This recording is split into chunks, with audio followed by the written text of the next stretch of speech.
Hello मेरे प्यारे बच्चों, कैसे हो आप सभी। उम्मीद करता हूँ मेरे प्यारे बच्चे एकदम बढ़िया होंगे और अच्छे से पढ़ाई लिखाई कर रहे होंगे। तो चलो मेरे प्यारे बच्चों, जैसा कि आपको पता है हम पढ़ रहे हैं अपना पहला चैप्टर क्लास 12 का, जिसका नाम है विद्युत आवेश तथा क्षेत्र। जिसमें मेरे प्यारे बच्चों आज की क्लास में हम लोग बात करने वाले हैं इस चैप्टर के बच्चों प्रॉब्लम्स के बारे में। ठीक है, तो सभी क्वेश्चन हम लोग इसमें डिस्कस करेंगे। तो आज का जो लेक्चर है, लेक्चर नंबर 6, मैं मेरे प्यारे बच्चों आपके लिए एमसीक्यू और वीएसए क्वेश्चन का पिटारा लेकर आया हूं, जो कि आपके जैक बोर्ड का ही पीवाईक्यू है। ठीक है, तो मेरे प्यारे बच्चों सभी क्वेश्चन इस वाले लेक्चर में इंपॉर्टेंट होने वाले हैं आपके बोर्ड पॉइंट ऑफ व्यू से।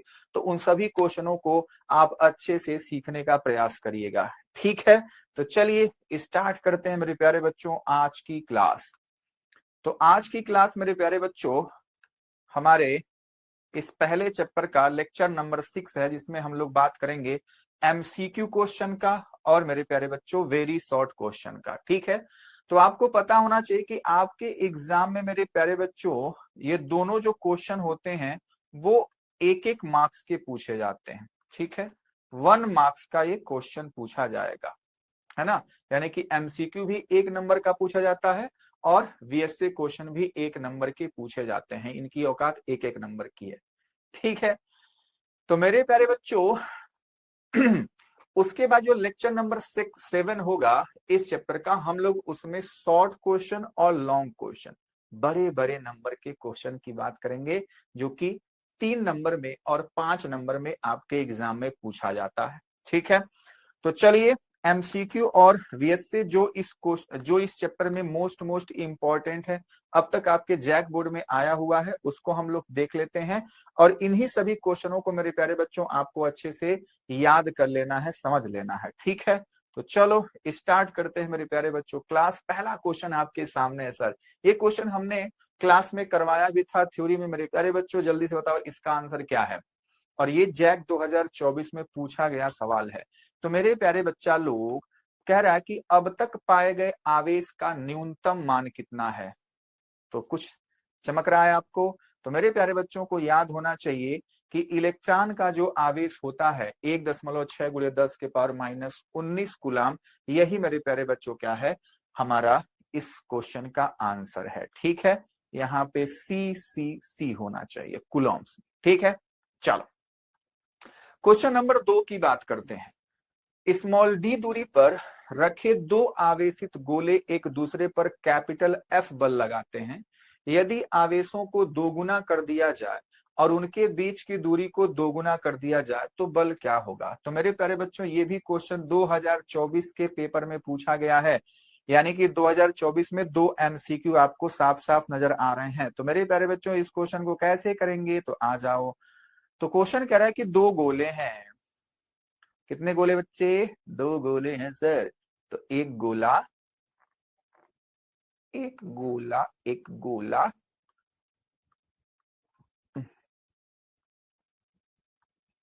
और ये दूसरा गोला। ठीक है, ऐसे जैसे जैसे क्वेश्चन कहता है वैसे मैं एक रफ फिगर बार बार कहता हूं, आप बना लीजिए। ठीक है, इन दोनों गोलों के बीच की दूरी डी है। कह रहा है कि 2 आवेशित गोले, मान लिया आवेश के बारे में कुछ नहीं कह रहा है, तो मान लिया इसका आवेश Q1 Q2 है। तो यहाँ पे जो बल की बात कर रहा है, कह रहा है कि बल F है। तो F होगा कितना मेरे प्यारे बच्चों, 1/4πε0 Q1 Q2 by R square होता है, लेकिन यहाँ पे D दे रखा है तो D स्क्वायर हो जाएगा, है ना। तो मेरे प्यारे बच्चों ये हमारे पास कह रहा था केस नंबर 1। ठीक है, अच्छा अब आगे पढ़ते हैं। कह रहा कि यदि आवेशों को दोगुना कर दिया जाए, ओ माय गॉड, यानी कि केस नंबर 2 में कह रहा है मेरे प्यारे लाल कि Q1 Q2 को दोगुना कर दो जी। यानी कि Q1 2Q1 हो जाएगा और Q2 भी 2Q2 हो जाएगा। अच्छा जी, और क्या कह रहा है, और कह रहा है उनके बीच की दूरी भी दोगुनी कर दो। अच्छा जी, जो D है उसको भी 2D कर दो। तो मेरे प्यारे बच्चों अब मैं फिगर नहीं बनाने लग जा रहा हूं, सीधा सीधा मैं वैल्यू पुट करूंगा। तो अच्छा बताओ, जो कूलाम बल था वो आवेश और बीच के दूरी पर ही तो निर्भर करता है। तो मेरे प्यारे बच्चों अब जो बल होगा वो अलग हो जाएगा, तो इसलिए मैंने लिख दिया एफ डैश। वो क्या होगा 1/4 पाई एप्सिलॉन नॉट, Q1 की जगह पे 2Q1, Q2 की जगह पे 2Q2 और दूरी की जगह पे 2D का स्क्वायर है सर। बहुत सही, बहुत सही। अब इसी को गुणा भाग कर लीजिए और आपका आंसर आपके सामने होगा 1/4 पाई एप्सिलॉन नॉट, 2 दूना 4 Q1 Q2 और ये हो जाएगा 4D square. Oh my God sir, दिख रहा है कि 4 से 4 तो कट्टी पिट्टी हो सकता है, तो हमने मेरे प्यारे बच्चों दोनों को मार डाला। 1/4 पाई एप्सिलॉन नॉट ये हो जाएगा Q1 Q2/D स्क्वायर। तो मेरे प्यारे बच्चों आपको एफ डैश का मान मिल गया। आप मेरे प्यारे बच्चों एफ डैश और एफ को निहारिए। तो जब मेरे प्यारे बच्चों आप निहारते हैं तो आपको क्या मिलता है? आप कहते हैं सर एफ की वैल्यू और एफ डैश की वैल्यू, दोनों की वैल्यू तो सेम है, तो इसलिए मेरे प्यारे लाल एफ डैश बराबर क्या हो जाएगा? एफ के। अब देखो हमारे पास एफ कौन सा ऑप्शन है, तो ऑप्शन नंबर ए इस क्वेश्चन का सही आंसर होगा। शानदार, अति उत्तम, मस्त है सब कुछ, बहुत बढ़िया। चलो क्वेश्चन नंबर 3 की बात करते हैं। क्वेश्चन नंबर 3 कह रहा है एप्सिलॉन नॉट, जिसको हम निर्वात की विद्युतशीलता कहते थे, उसकी विमा पूछी जा रही है। मेरे प्यारे बच्चों ये क्वेश्चन आपके जैक बोर्ड में 2023 का क्वेश्चन है। तो मेरे प्यारे बच्चों क्या करेंगे? फॉर्मूला खोजते हैं। फॉर्मूला क्या होता है, किसमें एप्सिलॉन नॉट आएगा? तो आप सबसे सिंपल बच्चे कूलाम बल वाला ही फॉर्मूला यहाँ पे लगा लो। 1/4 pi epsilon not, Q1 Q2 लिख दो, चाहे Q स्क्वायर लिख दो, आपकी मर्जी है। ये R स्क्वायर हो गया, ये फॉर्मूला होता है। हाँ जी। अब इस फॉर्मूले से मेरे प्यारे बच्चों आपको एप्सिलॉन नॉट का फॉर्मूला बनाना है। तो एप्सिलॉन नॉट को यहां ले जाओ और F को नीचे लेके आओ, तो 1/4 पाई एप्सिलॉन नॉट F हो गया। ये कूद के F के पास गया, F कूद के नीचे आ गया। समझ पाए? हाँ सर, एकदम समझ पाए। अच्छा जी।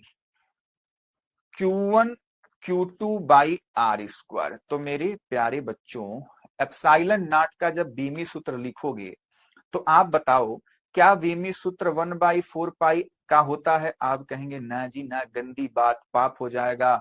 हमने सीखा था कि कोई भी वैल्यू होती है, जो अंक होता है, उसका बीमी सूत्र नहीं होता है। तो कौन बचा हमारे पास? बचा Q1 Q2/FR square. Sir oh my God, तो यहाँ पे मेरे प्यारे बच्चों Q1 Q2 का बीमी सूत्र क्या होता है? तो सर बड़े दिनों की बात है, हमने पढ़ा है I बराबर Q/T, जिससे Q इक्वल्स टू IT हो जाएगा। तो यहां से मेरे प्यारे बच्चों I का A हो जाएगा और T का कैपिटल T हमारे पास वीमी सूत्र हो जाएगा। अरे बोल हाँ या ना? आप कहेंगे हाँ जी। तो बस यहाँ पे वही वैल्यू पुट करो। Q1 AT, अच्छा Q2 वो भी AT, क्योंकि आवेश तो आवेश हो, चाहे वो Q1 हो चाहे वो Q2 हो। बल का तो सबको याद होना चाहिए, MLT-2 और R स्क्वायर का मेरे प्यारे बच्चों L स्क्वायर। ठीक है, चलिए। तो एप्सिलॉन नॉट का बीमी सूत्र क्या हुआ? सबको एक डब्बे में बंद कर। तो सबसे पहले M लिखा जाएगा, तो M के पावर -1। अब L को ढूंढो, तो L एक यहाँ पे है, 2L यहाँ पे है, 3L नीचे है। नीचे कूदाओगे ऊपर तो क्या हो जाएगा मेरे प्यारे बच्चों? -3 सर। कितना हो जाएगा बच्चा लोग? -3 सर। अब T की बारी, तो T कितना है? -2 नीचे है और 2T ऊपर है, तो माइनस वाला ऊपर जाएगा तो +2 और ये हमारे पास हो जाएगा 4 टोटल। अब बचा A, तो ये A स्क्वायर, क्योंकि A 2 बार, तो -1 -3 और 4 2, -1 -3 4 2, यानी कि बी ऑप्शन सर सही है। ठीक है, चलो क्वेश्चन नंबर 3 था यहाँ पे। क्वेश्चन नंबर 4 कह रहा है गॉस के स्थिर वैद्युतिकी के नियमानुसार, बता क्या फॉर्मूला था? तो सर बहुत सही, हमने पढ़ा था गॉस के नियम में फाई ई बराबर Q/एप्सिलॉन नॉट, यानी कि सी ऑप्शन करेक्ट है। ठीक है, यहाँ पे हम लोग पढ़े थे कि हम लोग इसको ऐसे भी लिखते हैं, कहीं कहीं Q इनक्लोज्ड ENC लिखा होता है और बटे एप्सिलॉन नॉट। तो जैसे भी लिखा रहेगा आप समझ जाइएगा। बात समझ में आई? हाँ सर, चलो क्वेश्चन नंबर 5 मेरे प्यारे बच्चों, जैक 2023 का क्वेश्चन है मेरे प्यारे बच्चों। कह रहा है 2 कूलाम आवेश के लिए इलेक्ट्रॉनों की संख्या क्या होगी। तो मेरे प्यारे बच्चों क्या दे रखा है, देख क्वेश्चन को पढ़। 2 कूलाम यानी कि क्या होता है, Q बराबर दे दिया 2 कूलाम। कह रहा है इलेक्ट्रॉनों की संख्या यानी कि N बराबर आपसे पूछा जा रहा है। कौन सा फॉर्मूला, कौन सा फॉर्मूला जिसमें नंबर निकालते हैं आवेशों का। तो आप कहेंगे सर हमारे पास फॉर्मूला है Q बराबर Ne का, क्योंकि हम जानते हैं Q बराबर Ne, क्वांटाइजेशन ऑफ चार्ज यानी कि आवेशों का क्वांटमीकरण। ठीक है, तो यहां से N की वैल्यू निकालते हैं Q बाई E। ठीक है, सबकी वैल्यू हमको पता है तो चलो डाल दो। Q का मान दे रहा बच्चा 2, E का मान तो आपको पता है 1.6 into 10 to the power minus का 19 होता है सर। ओके बच्चा, बस गुणा भाग कर जल्दी से। 2 नीचे 1.6 नीचे, 2 के नीचे मतलब नंबर के नीचे नंबर, पावर को ऊपर जाएंगे 19 हो जाएगा। हाँ जी, N का मान क्या होगा जल्दी बता दो। आप कहेंगे सर क्यों ना ऊपर नीचे 10 का गुणा कर लो, तो ये 20 हो जाएगा और ये 16 हो जाएगा, ये हो जाएगा 19। 19 बच्चों के जैसे एकदम कैलकुलेट करना है, नहीं तो आप लोग गड़बड़ कर देते हो। चलो कट्टी पिट्टी करते हैं, कट्टी पिट्टी करने के लिए तैयार। 4 चौको 16, 4 पंजे 20, N का मान 5/4 गुणे 10 के पावर कितना हो गया 19। तो मेरे प्यारे बच्चों 4 से काटो, 4 एकन्नम 4, एक बार गया अब नहीं जा रहा है तो दशमलव लगाएंगे, 10 हो गया। 4 दूनी 8, 4 पंजे 20, यानी कि N बराबर 1.25 गुणे 10 के पावर 19 हमारे पास आंसर आ जाएगा नंबर ऑफ इलेक्ट्रॉनों का। तो कहां है हमारे पास आंसर है मेरे प्यारे बच्चों बी। समझ में आई बात? हाँ सर एकदम समझ में आई। चलिए क्वेश्चन नंबर 6 की बात करते हैं। देखो एकदम डिक्टो सवाल है और 2025 में पूछा गया मेरे प्यारे बच्चों, 5वें के जैसा। यहाँ 2 कूलाम था, यहाँ पे 1 कूलाम है, तो इसलिए मैं कहता हूं कि क्वांटमीकरण का जो सिद्धांत है Q बराबर Ne, उससे एक सवाल हर बारी बच्चों मेरे प्यारे बच्चों देखा गया है, तो उसको जरूर आना चाहिए आपको। चलो तो यहाँ पे Q का मान है सर 1 कूलाम, नंबर आपसे पूछ रहा है तो फिर से हम लोग वही फॉर्मूला यूज करेंगे, डिक्टो कॉपी करेंगे। Q equals to Ne, N का मान हो जाएगा Q बाई E। बोलो हाँ या ना। अब बच्चों के जैसे कैलकुलेशन करना स्टार्ट कर। Q का मान 1 दे रखा है, E का मान 1.6 गुणे 10 के पावर माइनस 19 होता है। हाँ सर, हाँ सर, बिल्कुल सर।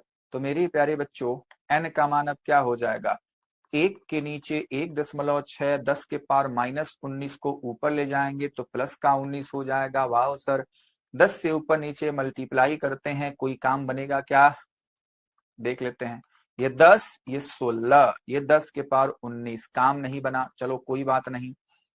इससे एक 10 ले ले, ठीक है, तो हो जाएगा यहाँ पे 100, ये हो जाएगा 10 के पावर 18 और ये हो जाएगा 16। अब कट्टी पिट्टी करते हैं 4 से। किससे बच्चों, 4 से कट्टी पिट्टी करने के लिए तैयार। 4 चौको 16, 25 चौको 100, 4 से फिर से काट, 4 छाक 24, एक बचा, दशमलव लगा 10, 4 दूनी 8, 4 पंजे 20, यानी कि N की वैल्यू 6.25 गुणे 10 के पावर 18। ठीक है, 6.25 गुणे 10 के पावर मेरे प्यारे बच्चों क्या हो जाएगा, 18 आ जाएगा मेरे प्यारे बच्चा लोग। तो ये हमारे पास आंसर है ए ऑप्शन। ठीक बात है, एकदम आसान, बहुत सही, अति उत्तम। आनंद आ गया सर, आनंद आ गया, एकदम एकदम आनंद आ गया। चलिए क्वेश्चन नंबर 7 की बात करते हैं। क्वेश्चन नंबर 7 की बात करते हैं मेरे प्यारे बच्चों।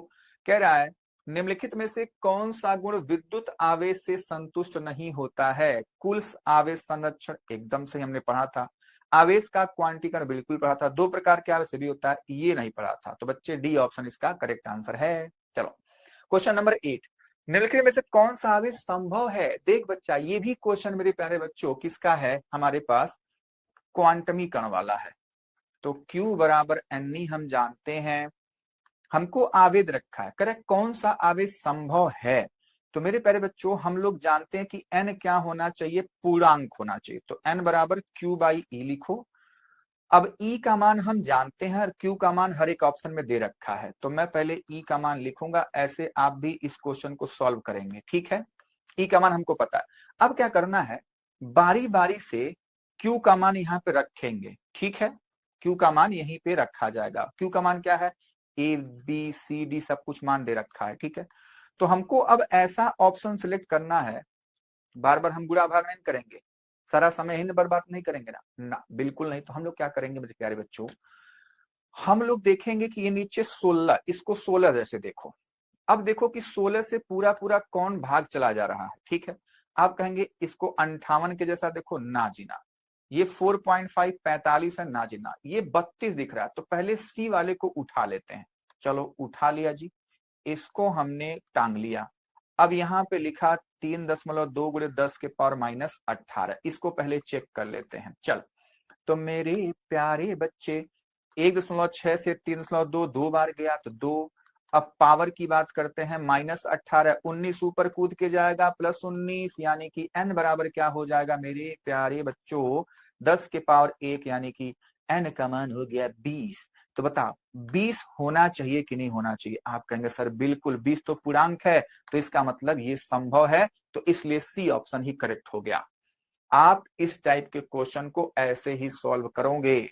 ठीक है, चलिए क्वेश्चन नंबर 9, यदि किसी पिंड पर आवेश 1 नैनो कूलाम है तो पिंड पर कितने अतिरिक्त इलेक्ट्रॉन मौजूद हैं? वाओ, ये भी क्वेश्चन मेरे प्यारे बच्चों Q बराबर Ne पर आधारित है, और आपको आवेश का मान दिया है, मतलब Q का मान हमको पता है 1 नैनो कूलाम। तो मेरे पर नैनो का मतलब क्या होता है, 9, 10⁻⁹ कूलाम, एक से कोई मतलब नहीं। ठीक है, तो हम लोग यही फॉर्मूला यूज करेंगे, है ना। और हमको n की वैल्यू पूछी जा रही है, तो चलो यूज कर लेते हैं। तो कह रहा है n की वैल्यू, तो n बराबर सीधा निकाल लो Q/E। Q का मान नैनो, मतलब 10 के पावर -9, 1.6 गुणे 10 के पावर -19। Oh my God. चलो, तो n बराबर क्या है, 1/1.6 है, पावर मतलब अंक के नीचे अंक, पावर के पास पावर को भेजते हैं, तभी तो ये पावरफुल होगा। चलो, ये हो जाएगा प्लस का 19। ठीक है, ऊपर से 10 का गुणा कर ले भैया, 10 नीचे 16, ये हो जाएगा 10 का। ठीक है, अरे बात समझ में आई। अब मैं अपने प्यारे बच्चों से क्या कहूंगा, इससे एक पावर ले ले, क्योंकि अभी कट्टी पिट्टी नहीं हो रहा है। तो ये हो जाएगा 100, ये हो जाएगा 16, ये हो जाएगा 10 के पावर 9। आप कहेंगे हाँ सर अब तो हो जाएगा, ये हो जाएगा 4 चौक को 16, ये जाएगा 25 बार में, 4 से काटेंगे 25 को, 6.25 बार। तो मेरे प्यारे बच्चों 6.25 गुणे 10 के पावर 9, कहाँ आंसर है, वही आंसर सही हो जाएगा। ठीक है, कहाँ है, ऑप्शन सी। चलो क्वेश्चन नंबर 10 की बात करते हैं। दूरी r पर रखे गए समान परिमाण के दो आवेश एक दूसरे पर कैपिटल F बल लगाते हैं। यदि आवेश आधे कर दिए जाए और उनके बीच की दूरी दोगुनी कर दी जाए तो प्रत्येक आवेश पर लगने वाला नया बल। ऐसा क्वेश्चन अभी 2024 वाला हम लोग सॉल्व करके आ रहे हैं, उसी जैसा क्वेश्चन है। तो देख केस 1, अब मैं फिगर नहीं बनाऊंगा। ठीक है, कह रहे r दूरी पर रखे समान परिमाण के, बना लूं, चलो यहाँ पे Q है, यहाँ भी Q है, और दूरी R है, तो बल कितना लग रहा होगा, 1/4πε0 Q²/R²। ये समीकरण नंबर 1 हो गया, समझ पाए। अब कंडीशन नंबर 2 क्या कह रहा है, कह रहा है यदि आवेश आधे कर दिए जाएं, तो केस 2 की बात हम करते हैं। तो आवेश आधा यानी कि Q को Q/2 कर दिया, और कह रहा है दूरी दोगुनी कर दी जाए। ओ माय गॉड, R को हम क्या कर दें, 2R कर दें, तो मेरे प्यारे बच्चों बल बदल जाएगा। तो वही पूछ रहा है कि F' अब क्या होगा, तो अब होगा काम तमाम, 1/4πε0 Q1 Q2 यानी कि Q/2 का स्क्वायर लिख दूं, हाँ सर। R की जगह पे 2R का स्क्वायर हो जाएगा, हाँ सर। तो मेरे प्यारे बच्चों F' क्या हुआ, 1/4πε0 मेरे प्यारे बच्चों, ये हो जाएगा ऊपर Q², और इसका नीचे 4 आ गया, और इसका ये हो जाएगा 4 का R²। ओ माय गॉड, ये क्या हुआ मेरे प्यारे बच्चों, एफ डैश बराबर 1/4 pi epsilon not Q square बटे, अच्छा 1/16 को बाहर लिख दो, आप कहेंगे हाँ सर लिख सकते हैं। तो आपको दिख रहा है, क्या दिख रहा है बच्चे, हमको सर दिख रहा है 1/4 pi epsilon Q by R square, यही तो एफ था, देख लो समीकरण नंबर 1 में, आप कहेंगे हाँ जी। तो मेरे प्यारे बच्चों एफ डैश क्या हो गया, f/16 हो गया जी। तो यही हमारे पास सही आंसर है, f/16, यानी कि सी नहीं, डी ऑप्शन करेक्ट है। ठीक बात है। चलो क्वेश्चन नंबर 11, क्वेश्चन नंबर 11 कह रहा है बच्चों, निम्नलिखित में से कौन सा विद्युत क्षेत्र की एसआई मात्रक है। तो मेरे प्यारे बच्चों विद्युत क्षेत्र क्या होता है, हम सर पढ़े थे विद्युत क्षेत्र E बराबर होता है F/Q, तो यानी कि ये न्यूटन, ये कुलाम, तो डी ऑप्शन करेक्ट हो जाएगा। बोल ठीक है ना बच्चे। चलो क्वेश्चन नंबर 12 की बात करते हैं। कह रहा है जब एक विद्युत ध्रुव को एक समान विद्युत क्षेत्र में रखा जाता है तो यह अनुभव करता है, क्या अनुभव करेगा। अपने प्यारे बच्चों को अनुभव करवा के मैं रहूंगा, आ जाओ आ जाओ, बातें याद करो।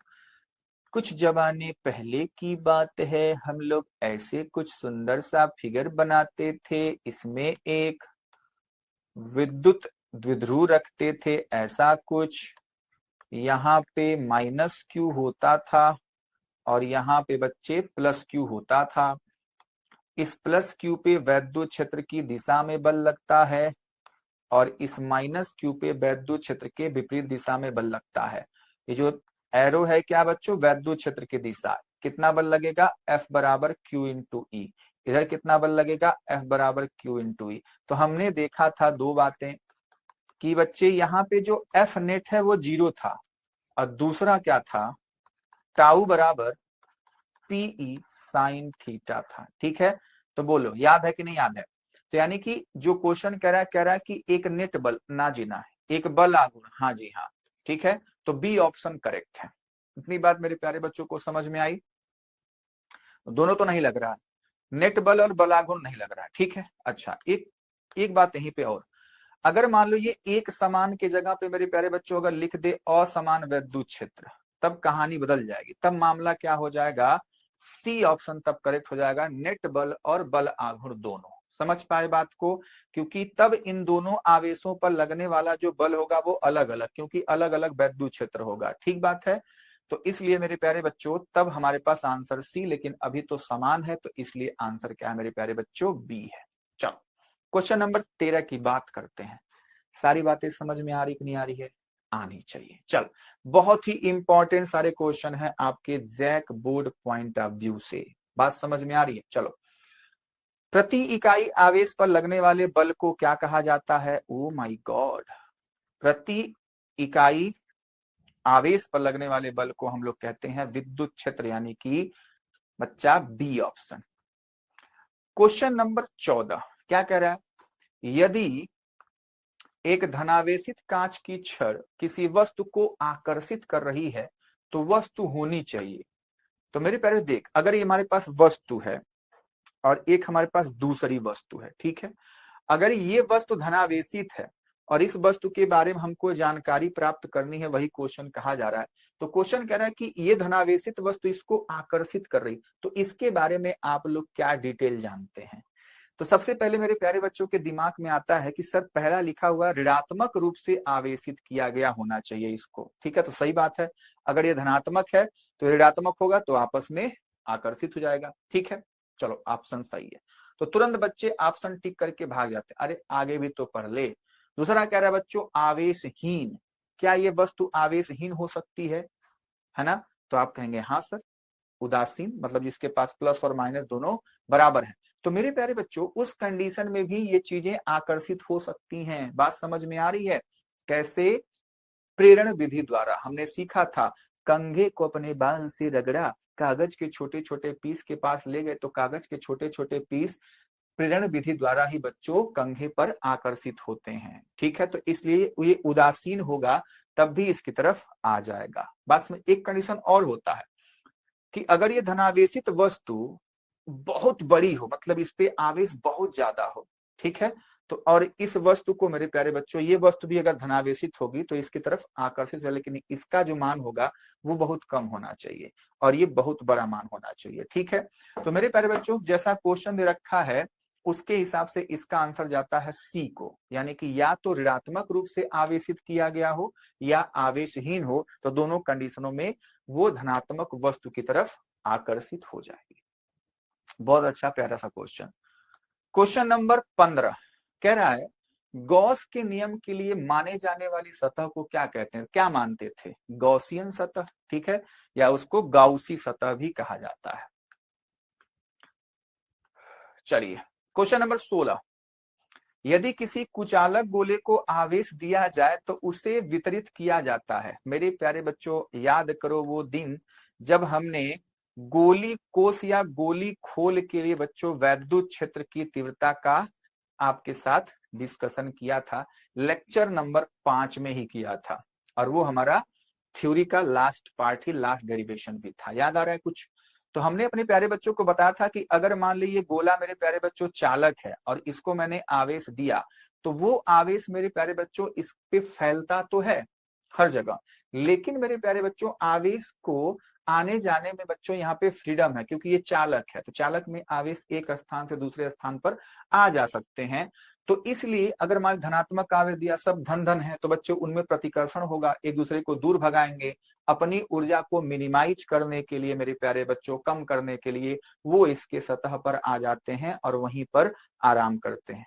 अंदर कोई आवेश नहीं बचता, यानी कि अंदर Q भी 0 है और अंदर मेरे प्यारे बच्चों विद्युत क्षेत्र भी 0 होता है किसी भी चालक का। ठीक है। अच्छा, लेकिन अगर ये अचालक हुआ, अगर ये अचालक हुआ, तो जो हमने चार्ज दिया है, जैसे मान लीजिए अचालक वस्तु है, मान लीजिए अचालक वस्तु है, तो मैंने इसको चार्ज दिया, मैंने इसको मान लो यहाँ पे रगड़ दिया, ठीक है, तो जहां पे आपने चार्ज दिया है वो चार्ज मेरे प्यारे बच्चों इसी के पास रह जाता है। बात समझ में आई? इसी के पास रह जाता है।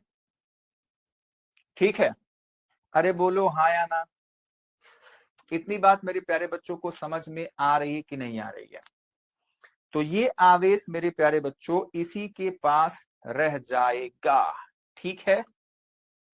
तो कह रहा है पृष्ठ पर ना जीना, पृष्ठ सतह के अंदर ना जीना, केवल सतह के अंदर ना जीना, तो यानी कि इनमें से कोई नहीं, डी ऑप्शन इसका क्या हो जाएगा मेरे प्यारे बच्चों, करेक्ट आंसर हो जाएगा। बात समझ में आई कि नहीं आई? ठीक है।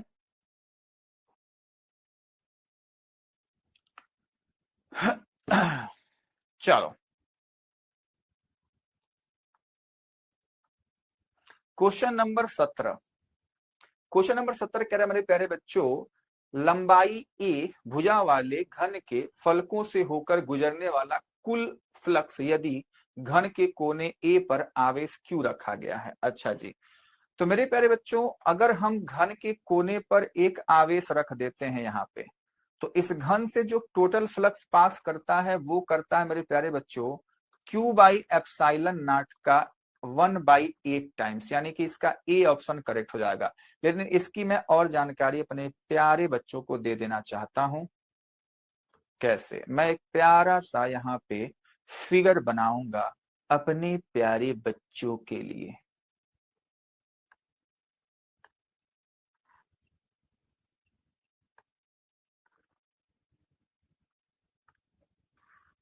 ये प्यारा सा एक घन बन गया है। ठीक है बच्चे, अब देख, मैं कई कंडीशन लूंगा। पहला कंडीशन, मान लो मैंने एक आवेश लिया, इसके केंद्र पर रख दिया, ठीक है, तो मेरे प्यारे बच्चों गॉस साहब कहते थे कि जो आवेश होना चाहिए वो बंद होना चाहिए, बंद पृष्ठ से होकर गुजरने वाले फ्लक्स के बारे में गॉस का नियम बताता है।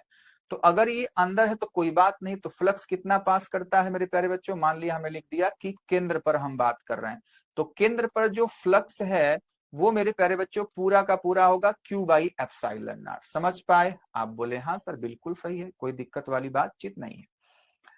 अब मेरे प्यारे बच्चों देखो, केवल केंद्र पे नहीं, इस डब्बे के भीतर कहीं पे वो आवेश होगा, अगर उसके भीतर है तो Q/ε0। समझ पाए? क्योंकि हमें थ्योरी में पढ़ा था, जरूरी नहीं कि उसके अंदर ही हो, मतलब उसके केंद्र पर हो, कहीं भी, लेकिन अंदर होना चाहिए। बात समझ में आई? इस डब्बे के भीतर होना चाहिए। अच्छा, अब मैंने इस आवेश को उठा करके मान लो इस वाले सतह पर रख दिया, ठीक है, इस वाले सतह पर रख दिया। दूसरा मान लो इसको बोलते हैं शुद्ध रूप में फलक, किसी इसके फेस पर, फलक पे रख दिया। तो अब मेरे प्यारे बच्चों ये ढका हुआ कहां है? ये तो ढका नहीं है। अब मेरे प्यारे बच्चों क्या करना है, इसको बंद बनाना है। तो गौस साहब कहते हैं एक ऐसा ही आपको और डब्बा लेना है और इसके ऊपर रखना है, तब जाके ये बंद होगा। तो उसके लिए क्या होगा, अब दो पृष्ठ मतलब दो हमारे पास घन हो गए और दोनों घनों से होकर गुजरने वाला फ्लक्स कितना होगा, क्यू बाई एप्सिलॉन नॉट। तो एक का कितना होगा बच्चे, तो इस कंडीशन पे क्या हो जाएगा, जो फ्लक्स हो जाएगा आधा हो जाएगा क्यू बाई एप्सिलॉन नॉट का हाफ। समझ पाए? बिल्कुल सही बात। अब तीसरा कंडीशन, मान ले इस आवेश को बच्चे किसी एक कोने पे लाके हमने रख दिया, कोने पे। अब मेरे प्यारे बच्चों इसको ढकने के लिए, इसको बंद करने के लिए ना टोटल हमको 8 घन की आवश्यकता है। कितने बच्चों? 8 घन। तो उन 8 का मिला करके जो फ्लक्स होगा वो होगा क्यू बटे एप्सिलॉन नॉट। तीसरा, किसी कोने पर हमने रख दिया, ठीक है, आवेश कोने पर होगा। तो बच्चे 8 का मिलाकर के क्यू बाई एप्सिलॉन नॉट, तो एक का क्या हो जाएगा, 1/8 हो जाएगा, है ना बच्चे। तो ये रहा मेरे प्यारे बच्चों इस घन के इस वाले जैसे क्वेश्चन का पूरा काम तमाम। ठीक है, तो इसका आंसर यही तीसरा वाला था, है ना। बाकी आपने ये सब भी सीख लिया, समझ पा रहे हो। चलो क्वेश्चन नंबर मेरे, अरे समझ पाए ना, इसका आंसर बताया तो ए है। हाँ चलो क्वेश्चन नंबर 18 की बात करते हैं। क्वेश्चन नंबर मेरे प्यारे बच्चों 18 क्या कर रहा है, विद्युत क्षेत्र रेखाएं किसके बारे में जानकारी देती हैं? आपके बारे में देती हैं क्या, मेरे बारे में देती हैं क्या? नहीं। विद्युत क्षेत्र की तीव्रता, हाँ जी हाँ बिल्कुल। दिशा बिल्कुल। आवेश की प्रकृति बिल्कुल। तो यानी कि इसका ऑप्शन हो जाएगा डी, यानी कि ये सभी देती हैं। विद्युत क्षेत्र रेखाएं इन सभी के बारे में जानकारी देती हैं। क्वेश्चन नंबर 19, क्वेश्चन नंबर 19 क्या कह रहा है बच्चा, कह रहा है एक बिंदु आवेश Q को विद्युत क्षेत्र E में रखा गया है। आवेश द्वारा अनुभव किया जाने वाला बल होगा, तो हमने सीखा है अगर कोई आवेश Q किसी विद्युत क्षेत्र E में रखा जाएगा तो उस पर बल लगेगा F बराबर Q इंटू E, यानी कि ऑप्शन सी हमारे पास करेक्ट आंसर होगा। सिंपल सी बात है, कितना लंजू पंजू क्वेश्चन है सर, तो यही आता है आपके बोर्ड एग्जाम में। क्वेश्चन नंबर 20, विद्युत फ्लक्स का एसआई मात्रक है। तो मेरे प्यारे बच्चों देख, तो जैसे ही कुछ है इसलिए मैं कहता हूं कि आपको फॉर्मूला याद होना चाहिए। फाई ई होता है ई ए कॉस थीटा, कॉस थीटा हमसे मतलब नहीं है, हमने ई रख दिया। अब हमको पता है कि जो ई है ना इसके बच्चे दो मात्रक हैं, इसीलिए मतलब यहाँ पे जो मात्रक दे रखा है, जो आप मात्रक जानते हो पहले चैप्टर से, उससे इसका काम तमाम नहीं होगा। तो पहला फॉर्मूला तो हमने यही सीखा, एफ बाई क्यू, यहां से न्यूटन पर कुलाम होता है। एक बच्चे फॉर्मूला हम सीखेंगे चैप्टर 2 में, और उसी चैप्टर से यहाँ पे फॉर्मूला में आंसर दे रखा है, ठीक है। तो उसका फॉर्मूला होता है DV by D R minus का, ठीक है। डी मतलब वोल्टेज, तो इसका मात्रक हो जाएगा वोल्ट। डी आर मतलब दूरी, तो इसका मात्रक होता है मीटर। तो इस वाले सूत्र से हम लोग इसका बच्चे मात्रक देखेंगे। तो पहली बात, फ्लक्स का मात्रक 2 होगा ई ए। अगर ई का हम न्यूटन पर कुलाम ले लें तो न्यूटन पर कुलाम, ए तो एरिया है तो इसका हो जाएगा मीटर स्क्वायर, तो हो जाएगा न्यूटन मीटर स्क्वायर पर कुलाम, जो कि नहीं दे रखा है। चलो दूसरा हम लोग कर लेते हैं काम तमाम, सारी जानकारी आपको पता होनी चाहिए, ठीक है बच्चे। दूसरा हमारे पास फॉर्मूला है, वही है ई ए। ई का मात्रक यहां से अगर हम वोल्ट मीटर ले लें और ये ए का ए स्क्वायर, तो मेरे प्यारे बच्चों आपको दिख रहा है मीटर से मीटर कट्टी पिट्टी हो जाएगा, तो हो जाएगा वोल्ट मीटर। तो कहां है, सी ऑप्शन। समझ पाए? तो हमारे पास सी ऑप्शन करेक्ट आंसर है। चलिए क्वेश्चन नंबर 21, वायु में एप्सिलॉन आर का मान क्या है? एप्सिलॉन आर क्या है बच्चों? सापेक्षिक वैद्युतशीलता, ठीक है। तो मेरे प्यारे बच्चों हम लोग बातें करते थे कि एप्सिलॉन आर का वैल्यू होता है एप्सिलॉन बटे एप्सिलॉन नॉट, ठीक है। और यहाँ पे वायु का है तो मान लो एयर मैं लिख देता हूं, तो ये हमारे पास है। और ये तो बच्चे निर्वात का होता है। तो हम लोग एयर और निर्वात मतलब हवा और निर्वात को इस चैप्टर में समान लेके चलते हैं। तो इसलिए मेरे प्यारे बच्चों जो ई एप्सिलॉन आर हो जाएगा वो हवा में क्या हो जाएगा, एक, यानी कि इसका ऑप्शन हो जाएगा सी। समझ पाए बात को? चलो क्वेश्चन नंबर 22 की बात करते हैं। किसी चालक का पृष्ठीय आवेश घनत्व सिग्मा है ना, इसके पास विद्युत क्षेत्र सिग्मा बटे एप्सिलॉन नॉट होता है। इसका बी ऑप्शन करेक्ट है। सीधा सीधा बच्चों हमने इसको सीखा था थ्योरी में, है ना। Question number 23, oh my God, ये भी फॉर्मूला ही है, अनंत लंबाई के आवेशित तार वाला। तो एक अनंत लंबाई के सीधे समान आवेशित तार के कारण विद्युत क्षेत्र, याद करो वो दिन जब हमने कैलकुलेट किया था, क्या फॉर्मूला था, lambda by 2 pi epsilon naught r, या इसी फॉर्मूले को हम लोग लिखते थे 2 lambda by 4 pi epsilon naught r. तो lambda by 2 pi epsilon naught r कहाँ बच्चे, कहाँ है, कहाँ है, कहाँ है, ए ऑप्शन करेक्ट है। ठीक है, सीधा सीधा फॉर्मूला है ये बच्चे। क्वेश्चन नंबर 24 जैक 2025 में पूछा गया सवाल है, बहुत अच्छा सवाल है। कह रहा है कि विद्युत क्षेत्र में रखा इलेक्ट्रॉन, मतलब एक इलेक्ट्रॉन है जिसको मैंने ई कहा, और विद्युत क्षेत्र में रखा हुआ है, ठीक है। तो कह रहा है अपने भार के बराबर बल का अनुभव करता है। ओ माय गॉड, यानी कि जो इस पे बल लगेगा वो इसके डब्ल्यू यानी कि भार के बराबर होगा। तो बच्चे वैद्युत बल, वैद्युत क्षेत्र बल कितना होगा, हम जानते हैं एफ बराबर क्यू इंटू ई है। तो इलेक्ट्रॉन का आवेश क्या लिखूंगा, ई, और ई इंटू कैपिटल ई, ये हो जाएगा एम जी। कह रहा है कि क्षेत्र का परिमाण यानी कि वैद्युत क्षेत्र का मान आपको निकालना है। तो ये हो जाएगा एम जी बाई ई। कहाँ है जी, बी ऑप्शन करेक्ट है। ठीक है, अच्छा क्वेश्चन था लेकिन आंसर आप आसानी से निकाल सकते हो। तो मेरे प्यारे बच्चों इस चैप्टर के हमारे पास 24 एमसीक्यू क्वेश्चन थे, जो आपके board exam point of view से बहुत ही इंपॉर्टेंट है। ठीक है, तो इन सभी एमसीक्यू क्वेश्चनों को आपको एकदम रट जाना है, अच्छे से आपको आना चाहिए। ठीक है, सब कुछ मैंने एक्सप्लेन कर दिया इसकी सारी कहानी। अब आते बच्चों कुछ हमारे पास इसके वीएसए क्वेश्चन, यानी कि वेरी शॉर्ट, अति लघुत्तरी प्रश्न। ठीक है, तो मेरे प्यारे बच्चों चलो इसका भी जो मार्किंग स्कीम होता है 1 नंबर का ही आता है ये। ठीक है, एक एक नंबर के पूछे जाते हैं ये। तो कह रहा है उस भौतिक राशि का नाम बताइए जिसका एसआई मात्रक न्यूटन प्रति कूलाम है। तो बच्चे देखो इसका आंसर मैं लिख के इसलिए लाया हूं क्योंकि मैंने बार बार आपको बताया कि अति लघुत्तरी प्रश्न का जो आंसर आप बोर्ड एग्जाम में दोगे वो एक शब्द या एक लाइन में ही लिख। तो मान लो कोई परिभाषा पूछ ली गई तो वो तो 1-2 लाइन में लिखोगे जितनी बड़ी उसकी परिभाषा होगी, बाकी उसका आंसर जितना हो सके छोटा में आप लिखो। ठीक है, तो जितना ये क्वेश्चन पूछ रहा है यहां से यहां तक, ठीक है, कि उस भौतिक राशि का नाम बताए जिसका एसआई मात्रक न्यूटन प्रति कूलाम है। तो हम जानते हैं कि विद्युत क्षेत्र होता है जिसका एसआई मात्रक ये न्यूटन हो जाएगा प्रति कूलाम। तो उसको लिखेंगे क्या, विद्युत क्षेत्र, यहाँ पे लिख दिया, फिर कॉमा लगा क्योंकि आगे भी पूछा गया क्या यह एक अदिश राशि है सदिश राशि, तो लिखेंगे यह सदिश राशि है। बात खत्म, ज्यादा इसमें ज्ञान नहीं देना है आपको। ठीक है, अपना 1 नंबर आपको मिल जाएगा।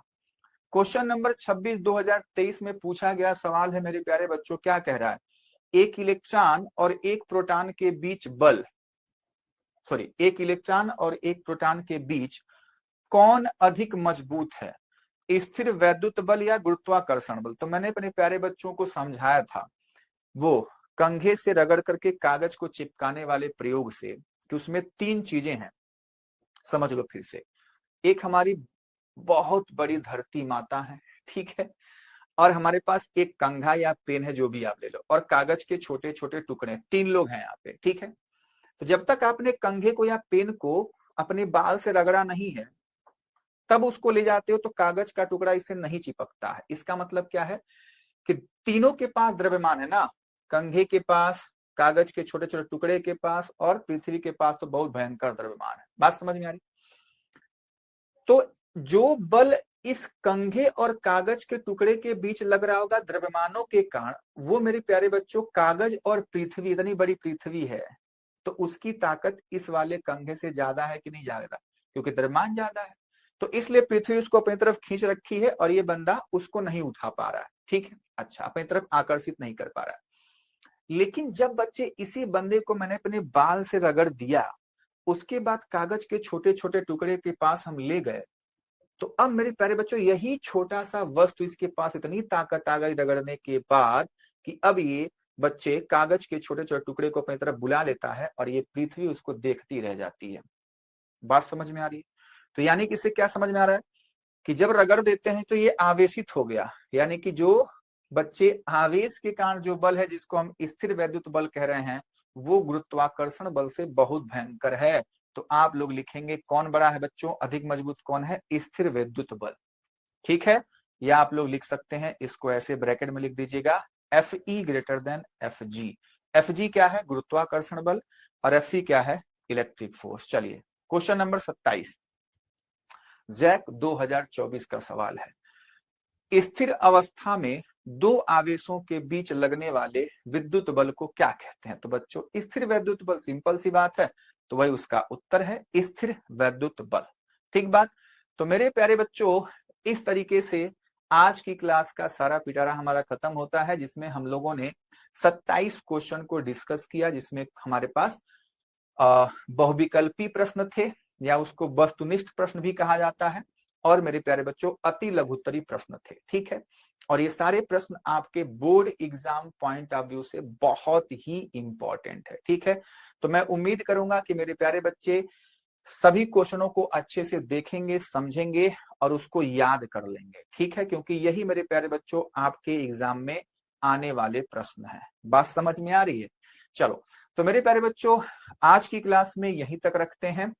अगली क्लास में हम लोग बच्चे लेक्चर नंबर 7 होगा इस चैप्टर का, जिसमें हम लोग इसके लघुत्तरी और बच्चों दीर्घ उत्तरी प्रश्न यानी कि शॉर्ट क्वेश्चन और लॉन्ग क्वेश्चन का पिटारा आपके सामने मैं लाने वाला हूं। ठीक है, और उसके भी सारे पीवाईक्यू क्वेश्चन ही होंगे, प्रीवियस ईयर वाले। ठीक है, तो चलिए, तो मेरे प्यारे बच्चों अगर आपको किसी भी कॉन्सेप्ट से रिलेटेड कोई भी क्वेरी हो, कोई भी डाउट हो, तो आप लोग हमारे प्यारे से फिलो एप्लीकेशन को डाउनलोड कर सकते हैं, और उससे मेरे प्यारे बच्चों विद इन 60 सेकेंड आप लोग मेरे प्यारे बच्चों किसी भी एक्सपर्ट ट्यूटर के साथ जुड़ करके अपनी सभी समस्याओं का समाधान पा सकते हैं। ठीक है बच्चों, तो ये सुविधा आप लोगों के लिए है, तो इस सुविधा का आप लोग लाभ जरूर उठाइए। तो मेरे प्यारे बच्चों अगर ये वीडियो आपको पसंद आई हो तो प्लीज आप लोग लाइक, सब्सक्राइब और अपने दोस्तों के साथ शेयर करना ना भूलें। तो मेरे प्यारे बच्चों इसी के साथ मिलते हैं नेक्स्ट वीडियो में, तब तक के लिए बाय बाय, टेक केयर, मस्त रहिए और स्वस्थ रहिए।